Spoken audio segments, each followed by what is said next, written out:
The lion surges forward with commitment, an attack rhythm that seems already decided. But some targets do not flee.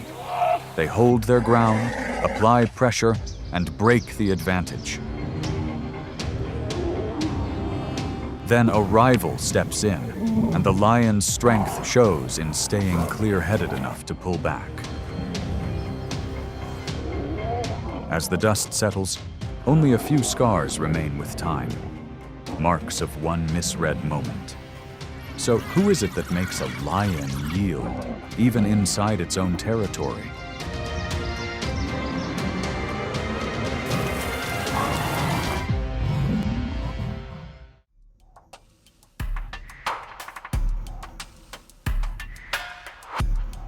A hippo is a living fortress, weighing around 4,000 pounds, and that massive body is only the outer shell of a life tightly bound to water. Its unusually sensitive skin means it rarely leaves familiar pools. Each step onto land is not a stroll, but a calculated move to endure the heat and the wide, exposed savanna.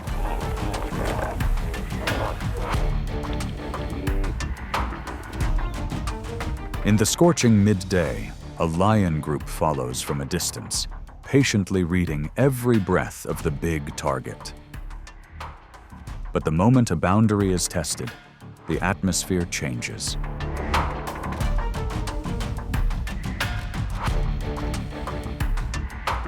The hippo turns faster than its size suggests, becoming a moving wall of pressure. Enough to force the hunting formation to split apart to avoid being pushed into a dangerous distance.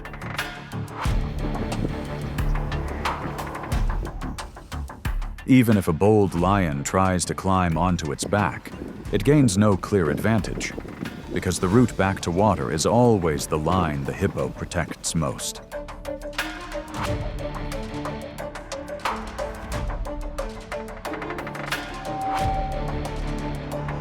When the river becomes the boundary, the balance shifts to the one guarding the entrance. Beneath the murky surface, the hippo actively controls the space.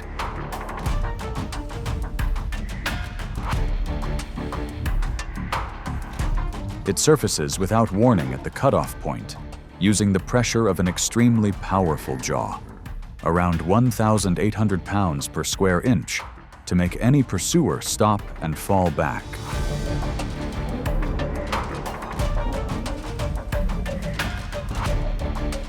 At this narrow line, power does not belong to the one with sharp claws, but to the resolve of a giant defending its domain. Against the hippo's raw fury, retreat becomes the only wise choice for survival.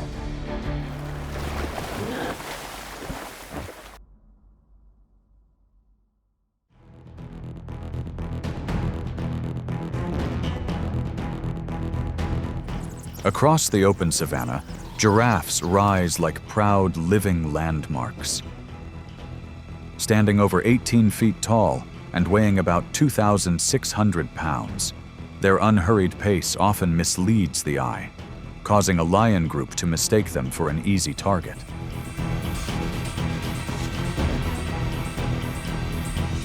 A coordinated pursuit begins.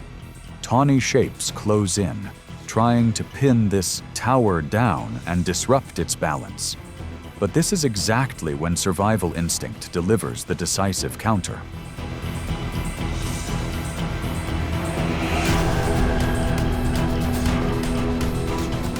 When forced to the edge, the giraffe is no longer the one that runs. It pivots in place, shifting its full body weight into hind legs longer than 7 feet. A powerful backward kick releases an impact measured in thousands of pounds, making the pursuers hesitate as the formation breaks apart.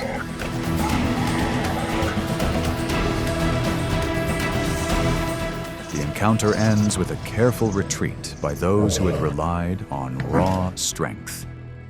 On the savanna, survival is not only about pressing forward, it is also about having a defense strong enough to make any reckless move come at a steep cost.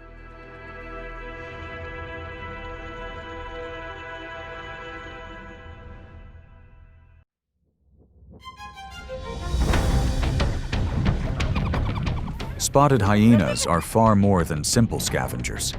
They are disciplined tacticians, operating groups of up to 80 individuals like a coordinated tactical unit.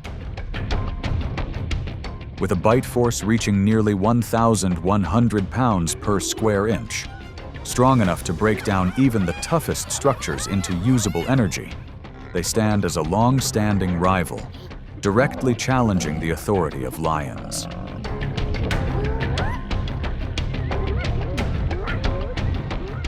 When they detect a rival feeding, hyenas release their eerie laughter to rally the clan. They surround with remarkable patience, forming a calculated ring of pressure. The objective is not physical collision, but psychological strain.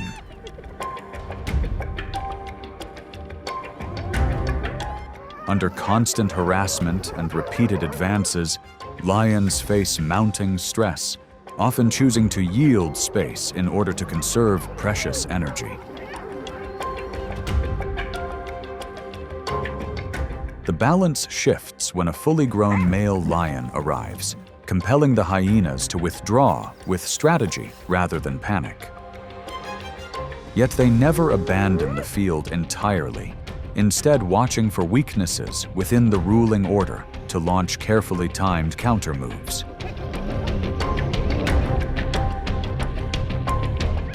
Opportunities often focus on younger males lacking experience. Under intense group pressure, the rising contender faces a choice: step back to preserve survival, or remain and accept significant risk in a deeply unfavorable encounter.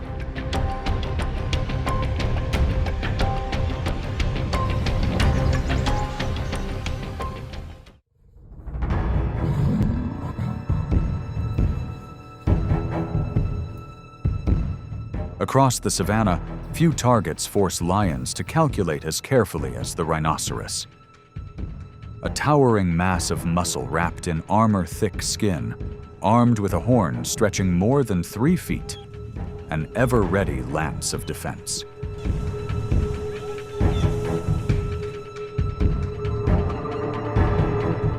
When drought tightens its grip on resources, only the most daring prides consider the risk.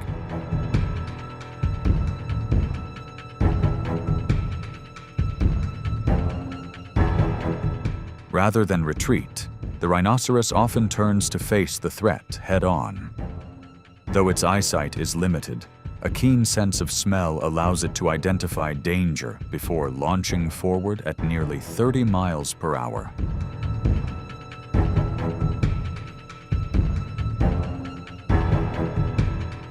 Weighing several times more than a lion, the force generated by its dense keratin horn is powerful enough to drive back even the most determined predator.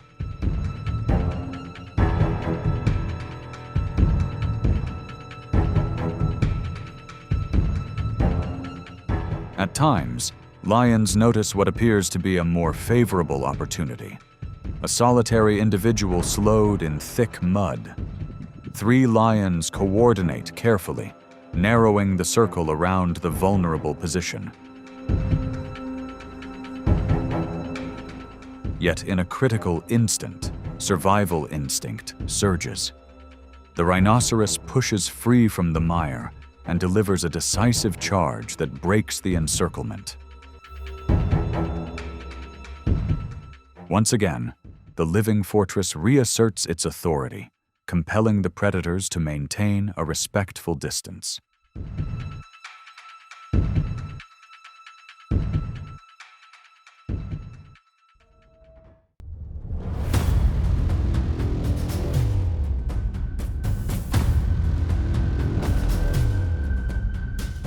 The Cape buffalo is never an easy target.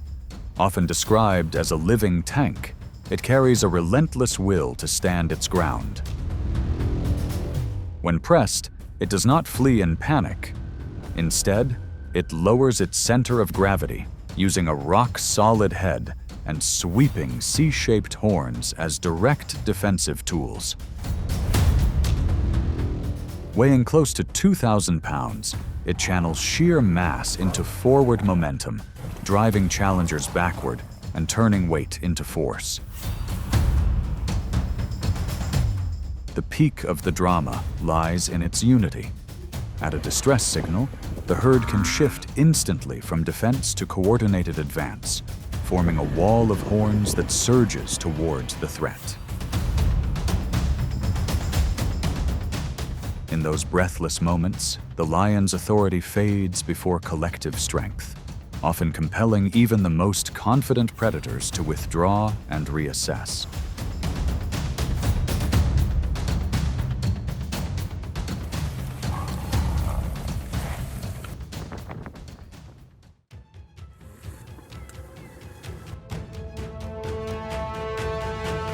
In the wild, encounters between African wild dogs and lions are not contests of sheer muscle, but clashes between collective discipline and solitary power.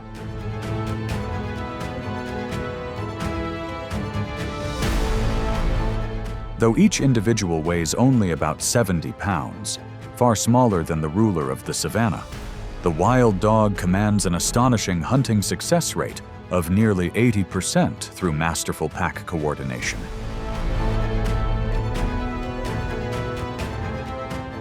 Rather than seeking a swift resolution, they rely on tempo, maintaining speeds of up to 37 miles per hour across long distances. The pack rotates positions, cuts angles, and steadily wears down the resolve of a lioness.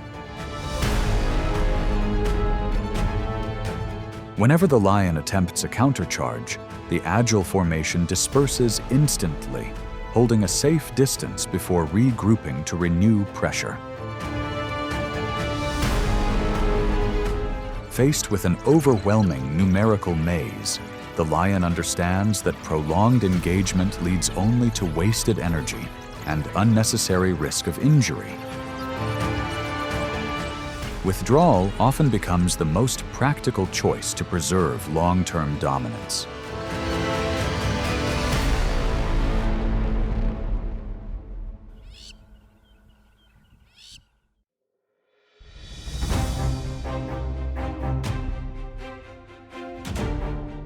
Lions are often called the king of the savanna, holding the highest hunting rank through strength, strategy, and territorial control. But that very position also makes a lion the clearest target. On the face of a male weighing nearly 420 pounds, many marks do not come from prey, but from the record of having to defend status against other lions.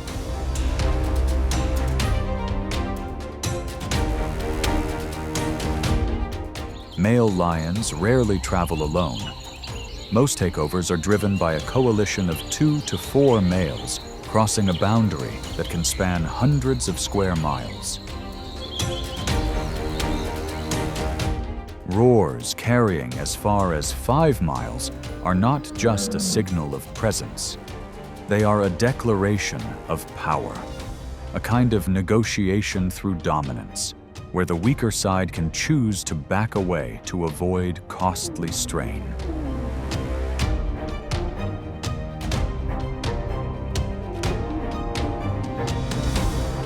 But if neither side yields, tension rises immediately. The two sides close in, push their weight forward, then break apart to reset, repeating the pattern in cycles, more like a test of endurance and will than a contest decided in seconds.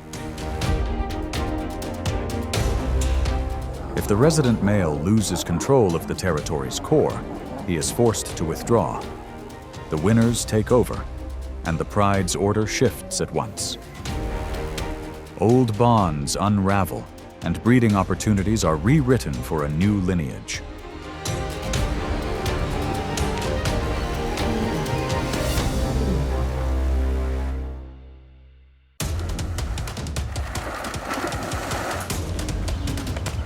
The polar bear surges into a high-stakes pursuit across one of the harshest frozen landscapes on Earth. Its massive frame presses against the ice, locking onto its target and driving its target into a narrowing corridor with no clear escape.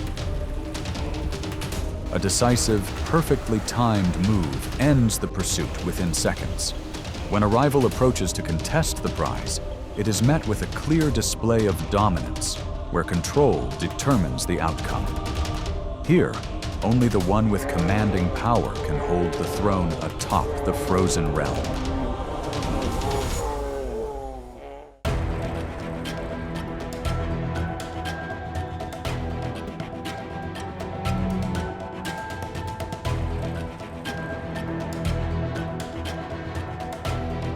The prey a polar bear desires most is the ringed seal. An individual weighing around 132 pounds carries a substantial reserve within its thick layer of fat, close to 100,000 calories, like a fuel tank capable of sustaining the bear through days of bitter cold.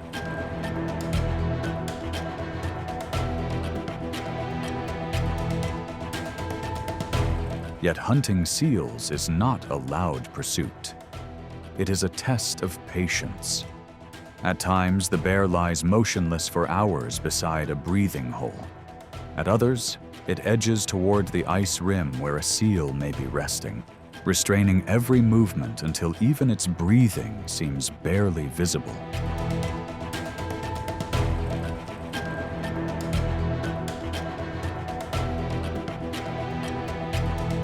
The difference lies in its nose. A polar bear's sense of smell is refined enough to detect prey beneath nearly 3.3 feet of snow. To it, the ice is not a barrier, but a living map. When a seal surfaces for air, the opportunity lasts only a few fragile seconds. The instant the water stirs, the bear launches forward like a released spring. Swift, precise, controlled, closing the gap before the seal can disappear beneath the ice.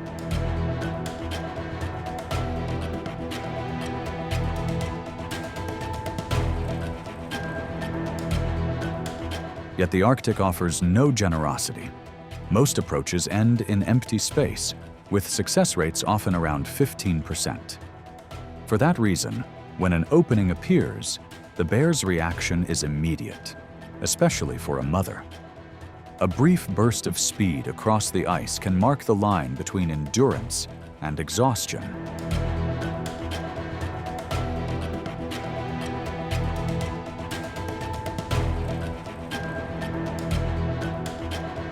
In that white expanse, dominance is not defined by strength alone.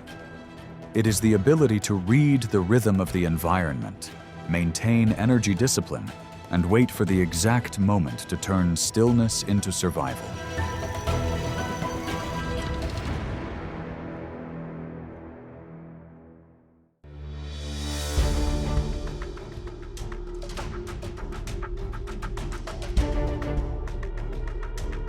Along the coastal stretch, gray shapes drift quietly like thin smoke.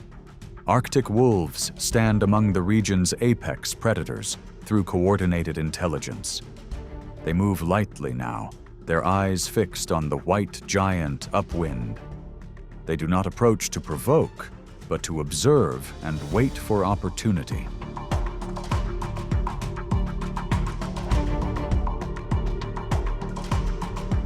Between the two species lies a narrow line of survival. The polar bear holds the highest position in the food chain and often feeds on the richest available food first before moving on, leaving behind what can still matter to a pack in lean times.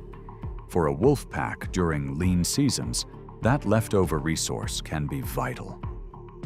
The wolves never close in while the bear is feeding. They circle patiently, maintaining a careful distance, waiting for the dominant presence to depart.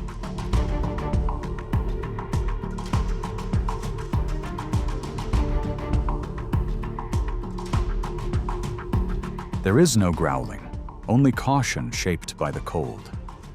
The Arctic teaches that wasted energy means self-elimination.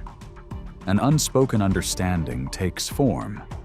Each species endures by recognizing limits and respecting the strength of the other.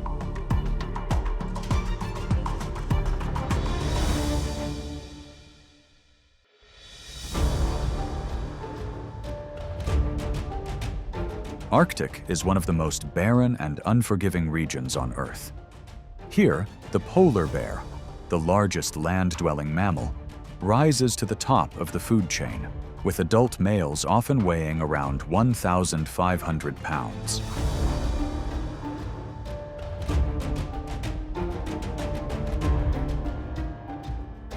Its domain is the realm of fixed sea ice and drifting floes, a constantly shifting world where tracks can vanish after a single gust of wind. And upon that sea ice, it stands as the dominant force at the pinnacle of the Arctic ecosystem.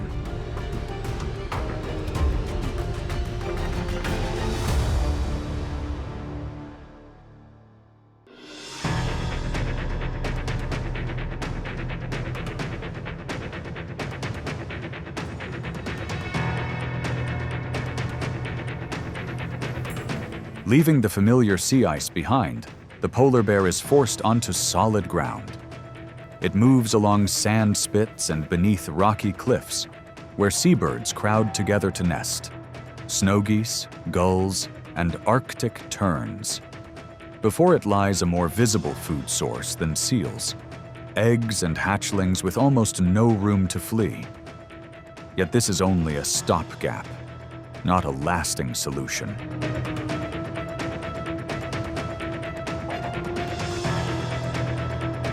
The bear does not surge forward like a speed-driven hunter. It advances slowly, reading the terrain, selecting the densest cluster of nests, and feeding quickly, before the sky seems to close in.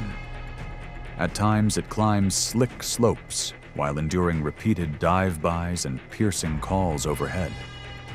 Each clutch of eggs offers only small bursts of energy, nothing compared to the dense fat reserves provided by seals, but enough to extend survival for another day.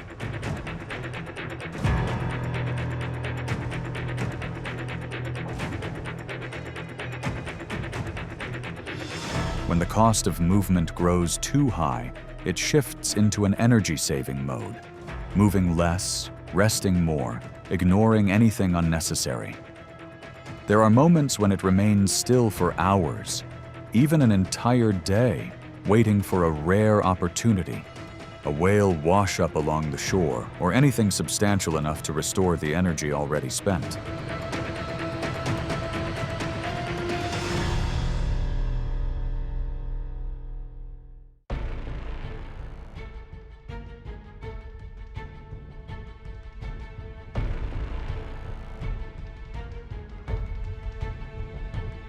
In the bright summer months, the Arctic Ocean fractures into patches of open water, fragile, breathing windows that turn the sea into a high-stakes arena.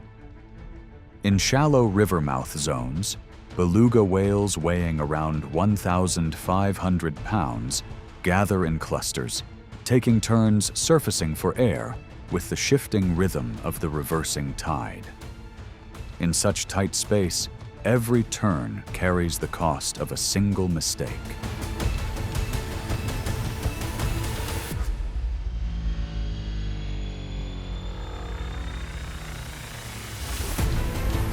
The polar bear steps onto the quiet ice like a skilled strategist.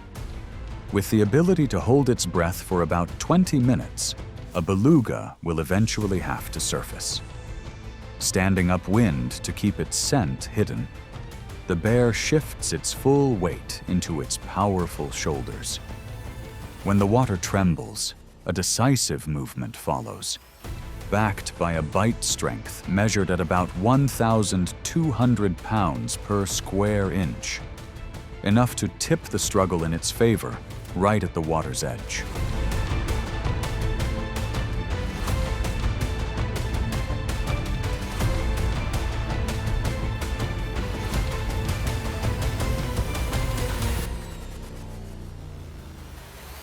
As the tide swings by as much as 6 feet, constantly reshaping the waterline, the polar bear tests bold lunges from slick, rocky ledges. Even when it missteps against the beluga's speed in deeper water, those setbacks only sharpen the instincts of the hunter. They teach the bear to conserve energy, and wait for the deciding moment.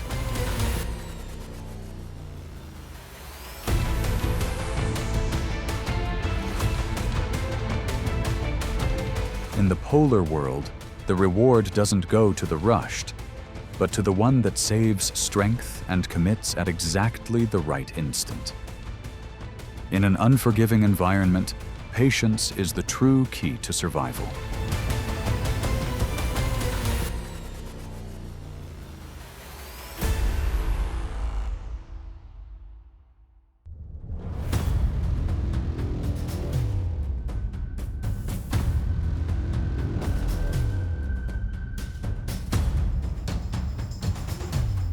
When speaking of the North, caribou stand as symbols of endurance and relentless journeys. They travel in large herds, crossing open tundra in search of grazing grounds, seemingly born to run. An adult can sustain speeds of about 50 miles per hour, turning distance itself into a protective shield against most heavier predators.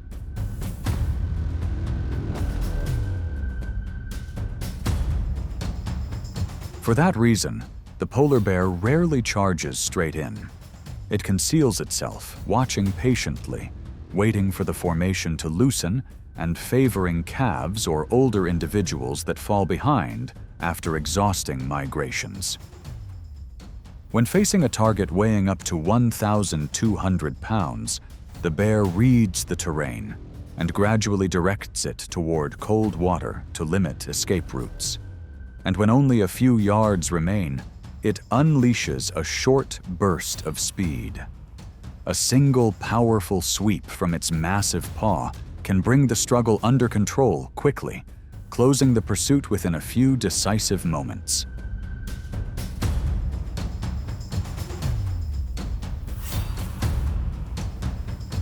The scene shifts again when summer arrives. In shallow streams, salmon become a rich seasonal reward. The bear steps close to the water's edge, eyes fixed on every ripple, ears tuned to each splash. It waits for the precise rhythm, then captures its chance in a swift motion. The fat and protein from salmon provide efficient nourishment, helping the bear maintain strength for the journey ahead.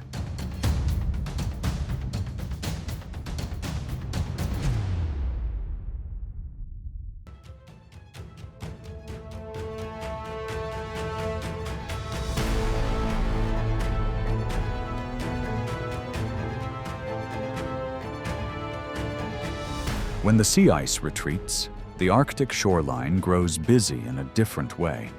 The scent of salt, heavy breaths, and crowded haul-out sites where walruses rest between feeding dives.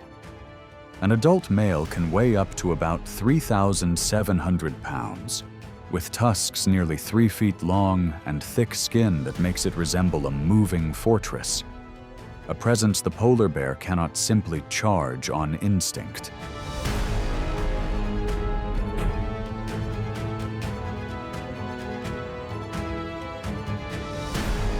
For that reason, with walruses, the bear rarely chooses direct confrontation.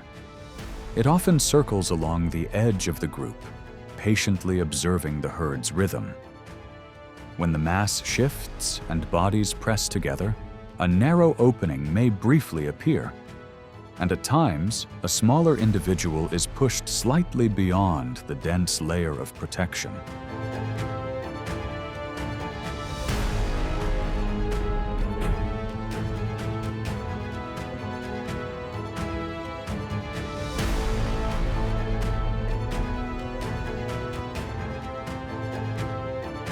If there is a strategy, it is to stir just enough disruption, not to prevail through force, but to separate an opportunity.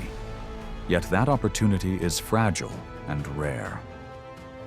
The walruses need only tighten their formation, and every window disappears. Most of the time, the bear withdraws, conserving energy for another day. Because in the Arctic, resolve is not about always advancing, but about knowing when to step back.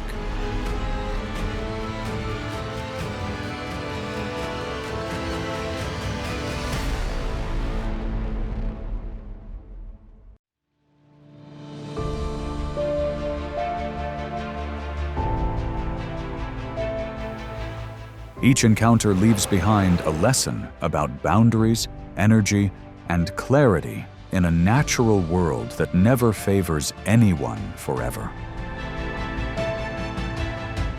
The lion remains a symbol of authority, yet the most enduring authority is guided by discipline and the wisdom to step back at the right moment. If you want to keep following dramatic moments of survival like these, press like to support the journey. And hit subscribe so you don't miss the next chapter, where the rhythm of the savanna is destined to shift once again.